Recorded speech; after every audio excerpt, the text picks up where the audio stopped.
तो कोई भी पॉइंट का वेलोसिटी, यहाँ पे कॉन्टैक्ट पॉइंट का सेंटर मास के रेस्पेक्ट में velocity 0 plus velocity of centre mass क्या v नॉट, ठीक है ना।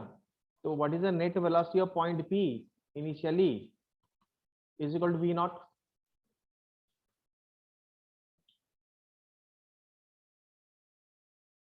समझ में आ रहा है ना, समझ में आया? Yes sir. Yes sir. तो यहाँ पे Yes. स्लिपिंग होगा। So since contact point has initial velocity with respect to ground, ये जो उसका net velocity, that is its velocity with respect to ground,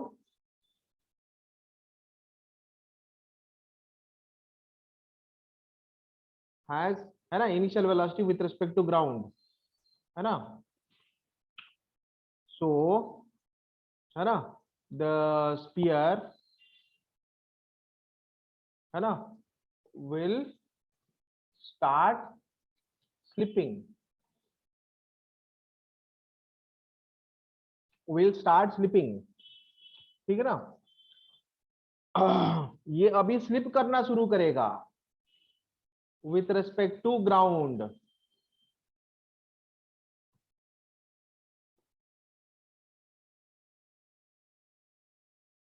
बच्चों समझ में आ रहा है ना? Is that clear? Yes sir.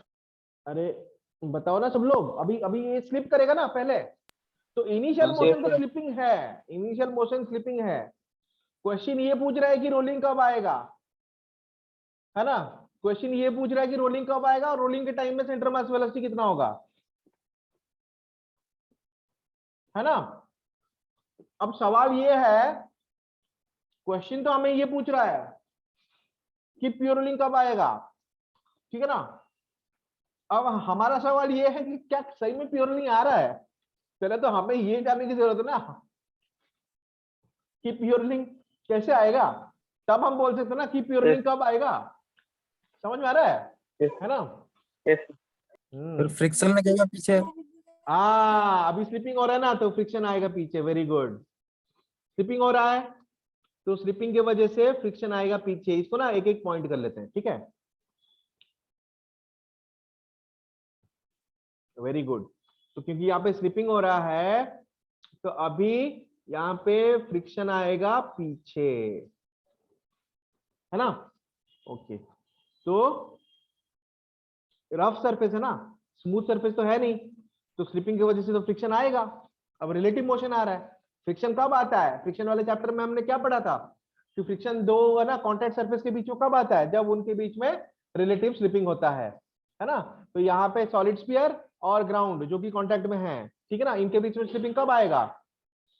जब सॉलिड स्फीयर का रिलेटिव वेलोसिटी आ जाएगा, है ना, ग्राउंड के रेस्पेक्ट में। क्या यहाँ पे सॉलिड स्फीयर का रिलेटिव वेलोसिटी है ग्राउंड के रेस्पेक्ट में? ऑब्वियसली है ना। समझ में आया ना। तो due to this relative slipping friction, है ना, will act on solid sphere due to this relative slipping, है ना।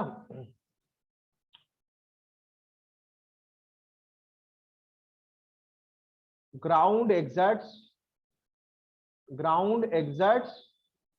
Friction force. ग्राउंड अभी फ्रिक्शन फोर्स एक्सर्ट करेगा, फ्रिक्शन फोर्स, है ना, ऑन सॉलिड स्फीयर,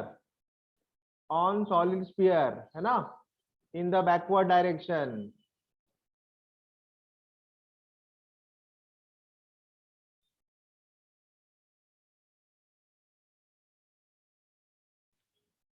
समझ में आ रहा है ना बच्चों?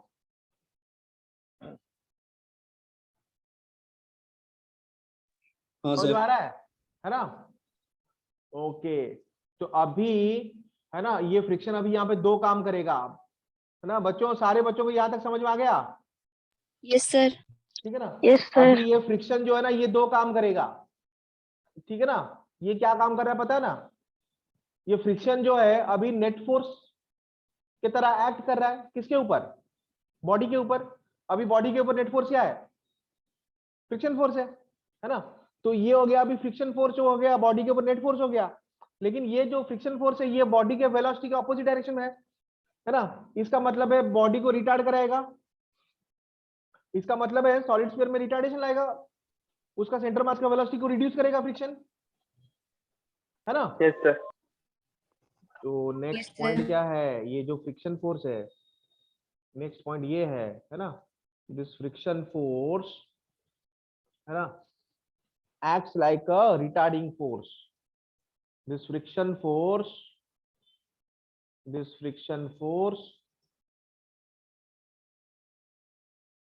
acts like a retarding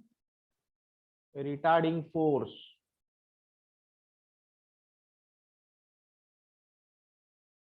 This friction force acts like a retarding force, है ना।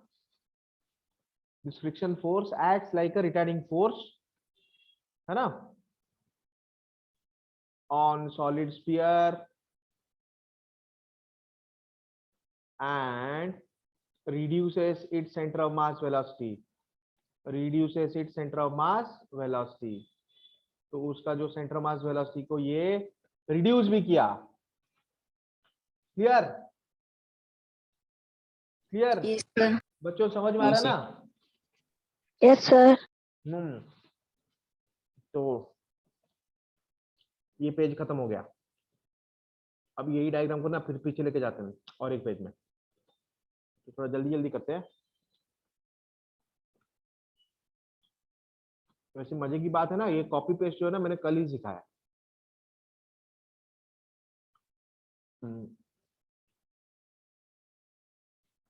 आदत तो है नहीं ऑनलाइन क्लास लेने का।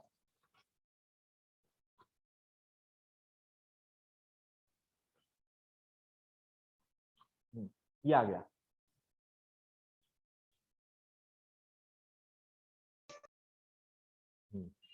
ठीक है ना, ये हो गया। तो बच्चों हाँ,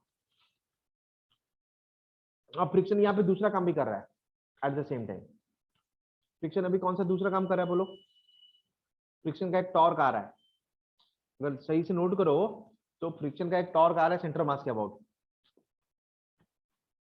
आ रहा है कि नहीं।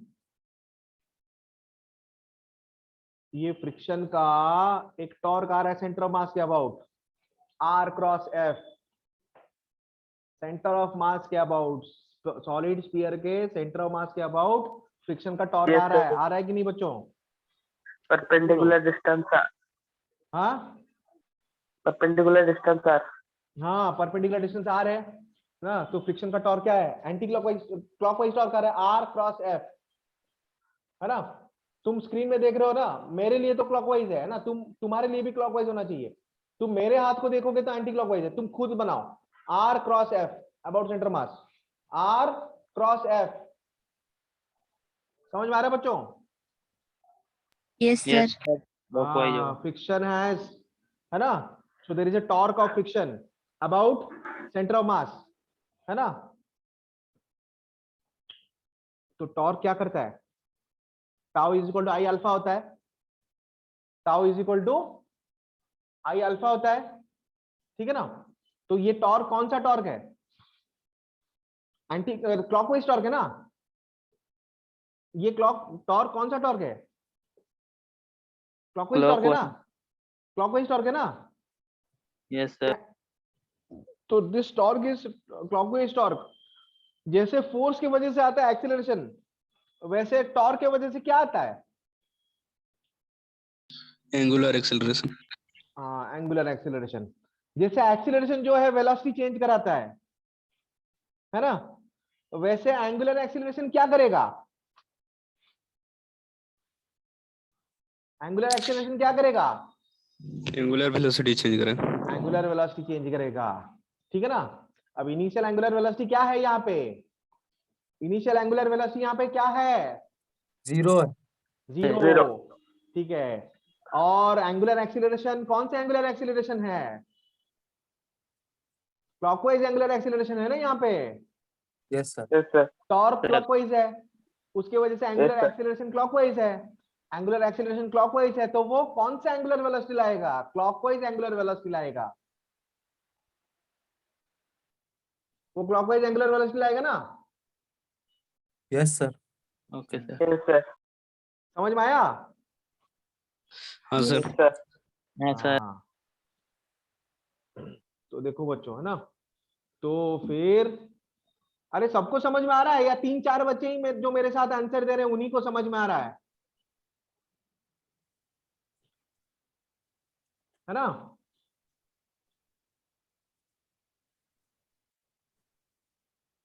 है ना? अरे देखो, लड़कियां तो कोई आंसर ही नहीं दे रही है। No sir. नहीं समझ में आ रहा ना, तो बोलो सर ना, हम नहीं दे समझ रहे में आ हैं। रहा है। हाँ सर हम दे रहे हैं बोले। अच्छा, बाकी बाकी बाकी बच्चों को समझ में आ रहा है कि नहीं? अलका, आ रहा है अंशुल, सर समझ अंकिता, में। विजयनी, समझ में आ रहा है सर। समझ में आ रहा है ना? हाँ। ओके, पूजा, कविता, श्रद्धांजलि, सिद्धि, सिपत, स्मृति, लिप्सा, शिखा, क्लियर ना? So there is a torque of friction. There is torque of friction about center of mass. Center of mass के about friction का torque आएगा, ठीक है ना? Which is clockwise. Which is clockwise, है ना? तो फिर क्या होगा? Clockwise velocity, clockwise है ना? Torque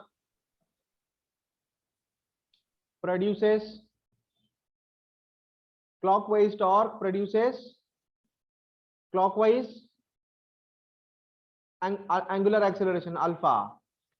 Clockwise angular acceleration, which in turn produces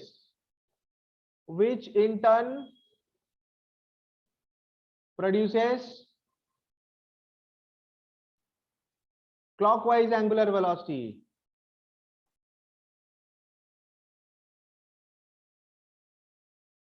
तो अभी ये क्या ला रहा है? क्लॉकवाइज एंगुलर वेलोसिटी भी तो ला रहा है ना, which in turn produces clockwise angular velocity, ठीक है ना?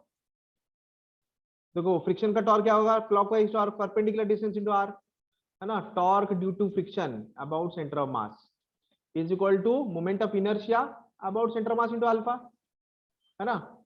Implies torque due to friction क्या है? F into R. F into R क्या है? आईसीएम इंटू अल्फा, है ना? टॉर्क ड्यू टू फ्रिक्शन क्या है ना? F into R. F into R क्या है? आईसीएम अल्फा, ठीक है ना? ओके, तो F into R is equal to ICM, solid sphere है, उसका moment of inertia about centre mass क्या है? आईसीएम यहाँ पे क्या होगा? 2/5 mr square, that is equal to 2/5 mr square into alpha, implies F is equal to 2/5 m r alpha, है ना? Sir, solid है ना 3/5. है सॉलिड, सॉलिड का कहाँ 3/5? 3/5 किसी का है नहीं, सॉलिड का 2/5 है और हॉलो का 2/3 है। अच्छा हाँ ठीक है. भूल के खा गए सब, 2/3 है. नंबर उल्टा पुल्टा कर दिए, है ना?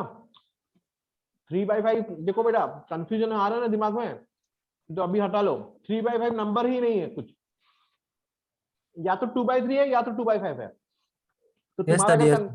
तुम्हारा अगर समझ. कंफ्यूजन हो रहा है ना, 2/3 और 2/5 में होना चाहिए, ठीक है ना? अब इसको कैसे हटाओगे? देखो, जैसे रिंग है, रिंग में बस बॉर्डर में मास है ना, तो mr स्क्वायर है। डिस्क में लेकिन क्या है? हर जगह पर मास है, तो हाफ mr स्क्वायर है। जहां पे मास ज्यादा वॉल्यूम पर डिस्ट्रीब्यूट होता है ना, वहां पे मोमेंट ऑफ इनर्शिया डिक्रीज कर जाता है। जैसे हॉलो स्फीयर है, बस बॉर्डर में है मास, तो 2/3 mr स्क्वायर है। लेकिन जब हम उसको सॉलिड बना लेते हैं ना, पूरा मास भर देते हैं, तब 2/5 हो जाता है और कम हो जाता है। समझ में आ रहा है ना? ठीक है, तो ये भी एक कॉन्सेप्ट है कि दो सॉलिड स्फीयर हैं, एक में कुछ पार्ट हॉलो है और एक में पूरा, मतलब पूरा का पूरा भरा हुआ है। तो जिसमें कुछ पार्ट हॉलो है ना, उसका मोमेंट ऑफ इनर्शिया मतलब ज्यादा ही है, ठीक है ना? समझ में आया बच्चों? यस जी सर। सर। तो ये आ गया फ्रिक्शन 2/5 mr अल्फा, ठीक है ना। फ्रिक्शन आ गया 2/5 mr अल्फा। अब फ्रिक्शन जो है वो नेट फोर्स भी तो है ना, रिटार्डिंग फोर्स। फ्रिक्शन जो है वो रिटार्डिंग फोर्स भी तो है ना। तो मैं ऐसे भी तो लिख सकता हूँ ना, F इज इक्वल टू, जो फ्रिक्शन है F is equal to -m into ACM, retarding force. Friction acts as retarding force ना। F is equal to -m into ACM, हाँ सर। बोल सकते ना, ठीक है। अब देखो, जब हम ये बोल सकते हैं कि फ्रिक्शन है ना -m इंटू ACM है, ठीक है, तो ACM है ना, तो ACM क्या होता है बेसिकली। अच्छा, स्लिपिंग तो हो रहा है ना। अब देखो, स्लिपिंग की वजह से क्या हो रहा है, यहाँ पे अगर स्लिपिंग हो रहा है तो friction is equal to mu N, क्योंकि फ्रिक्शन तो यहाँ पे ना काइनेटिक फ्रिक्शन होगा ड्यू टू स्लिपिंग। इनिशियली तो स्लिपिंग हो रहा है ना, F is equal to mu N due to slipping. समझ में आ रहा ना, अरे बोलो, हाँ सर। है ना। तो n क्या है यहाँ पे, mg है ना, वेट के बराबर है ना नॉर्मल रिएक्शन, म्यू mg, ठीक है ना। तो फिर यहाँ पे आ जाओ, है ना, mu mg is equal to m into ACM। तो एक्सीलरेशन ऑफ सेंटर मास कितना आ रहा है, sorry, acceleration of centre mass कितना आ रहा है, minus mu g. Acceleration of centre mass कितना आ रहा है, माइनस म्यू जी, ठीक है ना। एट द सेम टाइम हमारे पास ये भी है, F is equal to 2/5 mr alpha, implies, अब स्लिपिंग की वजह से फ्रिक्शन जो है वो काइनेटिक फ्रिक्शन है, तो अगेन है ना, मैं बोल सकता हूँ कि mu mg is equal to 2/5 mr alpha, तो mm कैंसल, ठीक है ना। तो ठीक है ना, मुझे अभी मिल रहा है r अल्फा कितना आ रहा है, r alpha is equal to, है ना, 5 म्यू जी बाई 2, और अल्फा कितना आ रहा है, alpha is equal to 5 mu ji by 2r, है ना। तो मुझे मिल गया एक्सप्रेशन किसका, अल्फा का और एक्सीलरेशन ऑफ सेंटर मास का, ठीक है ना, अल्फा का और एक्सीलरेशन ऑफ सेंटर ऑफ मास का। समझ में आ रहा है बच्चों, यस सर। लिख लिया क्या, लिख लिया, यस सर। Yes sir. लिख लिया ना। Yes sir. आगे बढ़ूं, यस सर। ये पेज खत्म हाँ हो गया। सर। हाँ, तो फिर यहाँ पे क्या करेंगे, फिर से पेस्ट कर लेते हैं। हाँ,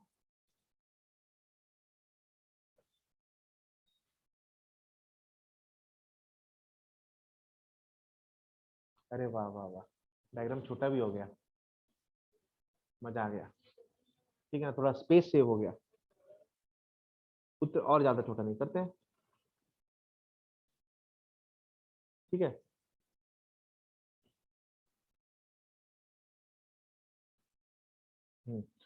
अब देखो बच्चों, फ्रिक्शन के वजह से आ रहा है एंगुलर एक्सीलरेशन, एंगुलर एक्सीलरेशन की वजह से आएगा ओमेगा, कौन से डायरेक्शन में आ रहा है, क्लॉकवाइज आ रहा है।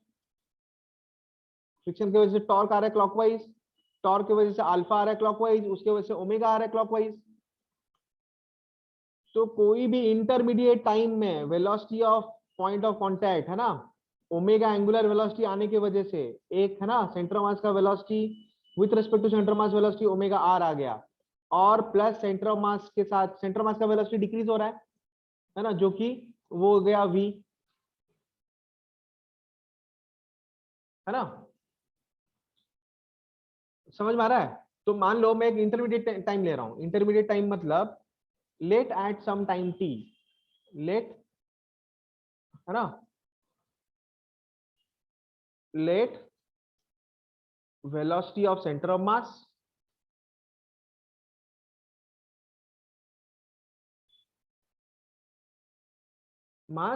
है ना, and angular velocity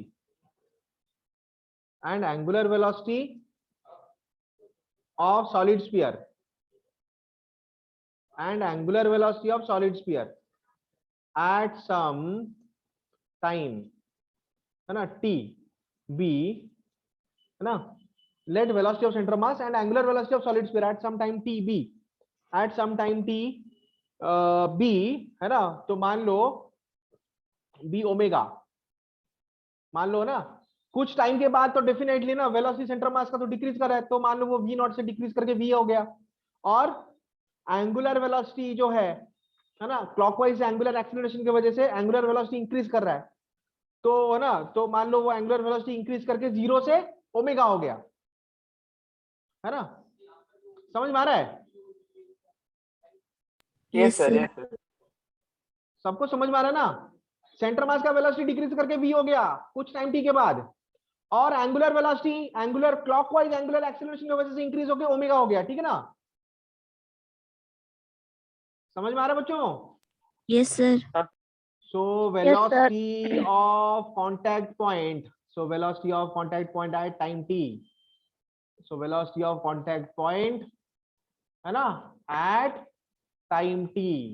तो time t में contact point का velocity क्या होगा? Vp is equal to v minus omega r. Clear है ना बच्चों? Vp equal to v minus omega r.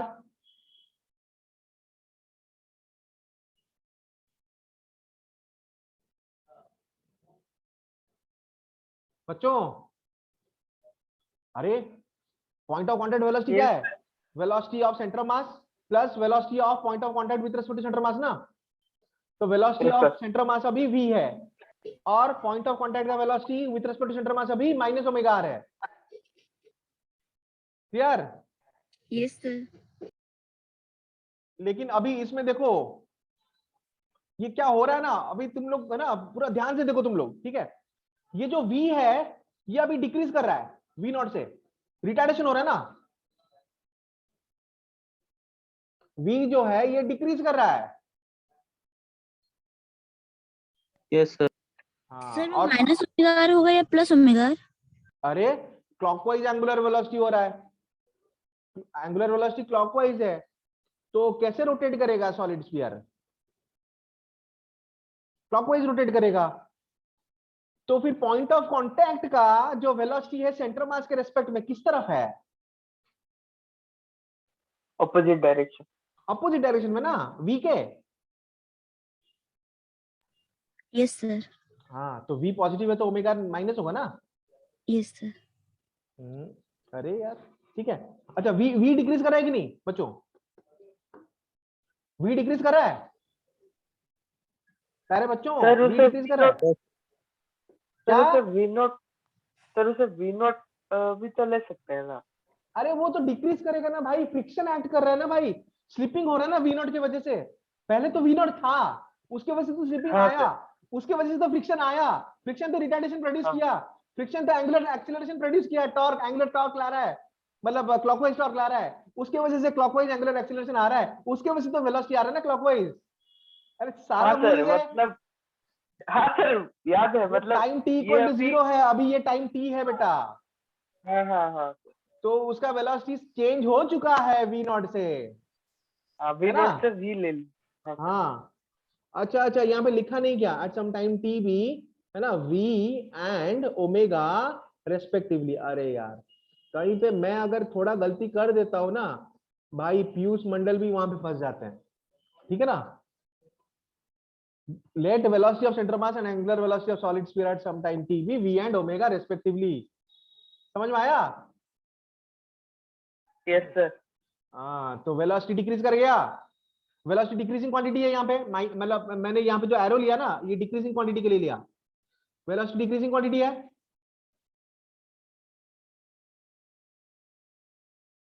अरे सेंटर मास वेलोसिटी डिक्रीज कर रहा है ना फ्रिक्शन की वजह से। Yes, sir. हाँ सर। अरे Yes, क्या sir. कर रहे हो, ठीक है, डिक्रीजिंग क्वांटिटी है ना, इसलिए एरो मैंने नीचे लिया, डिक्रीजिंग क्वांटिटी है ना? ओमेगा इंक्रीजिंग क्वांटिटी है, एंगुलर एक्सीलरेशन ओमेगा ला रहा है, तो एक्सीलरेशन की वजह से ओमेगा इंक्रीज करेगा डिक्रीज करेगा? इंक्रीज। ओमेगा इंक्रीज करेगा। हाँ, एक्सीलरेशन लीनियर एक्सीलरेशन यहाँ पे नेगेटिव है, रिटार्डेशन है, लेकिन एंगुलर एक्सीलरेशन यहाँ पे पॉजिटिव है, क्लॉकवाइज, क्लॉकवाइज एंगुलर एक्सीलरेशन ला रहा है क्लॉकवाइज एंगुलर वेलोसिटी, तो ओमेगा इंक्रीज कर रहा है, ओमेगा इंक्रीज कर रहा है तो ओमेगा आर इंक्रीज करेगा, yes sir. Omega R Yes, भी इंक्रीज sir. कर रहा है, ठीक है। तो क्या ये कभी जीरो हो सकता है ये डिफरेंस कोई ना कोई टाइम पे? हाँ सर। जहां पे ये डिफरेंस जीरो हो जाएगा velocity of point of contact zero हो गया ना। हाँ सर।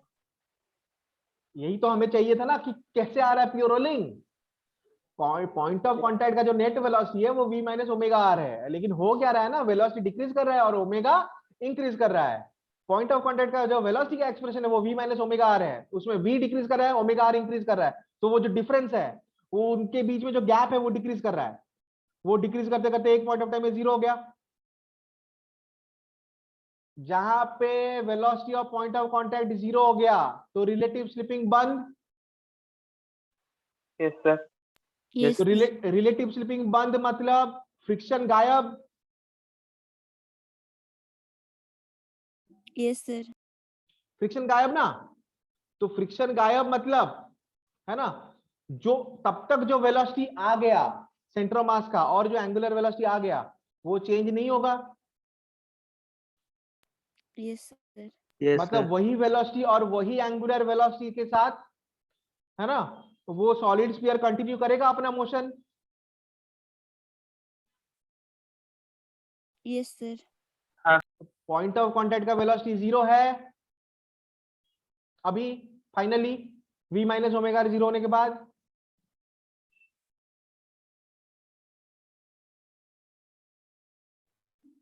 ठीक है ना।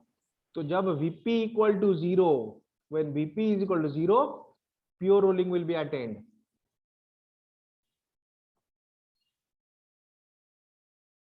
विल बी अटेन्ड, तो vp जीरो होने की वजह से प्योर रोलिंग अटेन होता है। When vp equal to zero pure rolling attain हो जाता है ना, प्योर रोलिंग की वजह से है ना फ्रिक्शन गायब हो जाता है, फ्रिक्शन डिसअपियर्स, प्योर रोलिंग मतलब there is no further slipping, friction disappears, hence है ना vcm and omega do not change further, अभी ये आगे और चेंज नहीं होंगे क्योंकि फ्रिक्शन की वजह से तो ये मतलब ये सब चेंज हो रहा था ना, है ना। And pure rolling must continue, and pure rolling shall continue. अब इसके बाद से तो प्योर रोलिंग कंटिन्यू ही होगा, ठीक है ना। अब इसके लिए तुम क्या करोगे, you can find out velocity of point of contact, है ना। जीरो मतलब implies vp equal to zero, implies zero equal to v minus omega are, ठीक है ना। तो I can say that v क्या होगा, v जो है ना बेसिकली ओमेगा। इंप्लाइज है ना, okay v equal to omega are, ठीक है। तो v क्या है, v is equal to acceleration of centre of mass into time taken, initial velocity तो sorry v not minus, v क्या है basically v not plus acm into t, first equation of motion use करेंगे, that is equal to omega r. Omega r क्या है, initial angular velocity plus alpha into time taken T into R, ठीक है ना। अब acm कितना है, v not, acm है minus mu G T is equal to alpha, alpha कितना आया था 5 mu ji by 2 R into T into R, 5 mu ji by 2 R आया था ना, R R yes sir. Cancel कर लो, इंप्लाइज वी नॉट कितना आ रहा है mu G plus 5 mu ji by 2, ठीक है ना। 7 2 T into by t 2. Into whole into t, ठीक है ना, implies t is equal to 2v not by 7 mu g, है ना। This is time after which pure rolling is attend, which pure rolling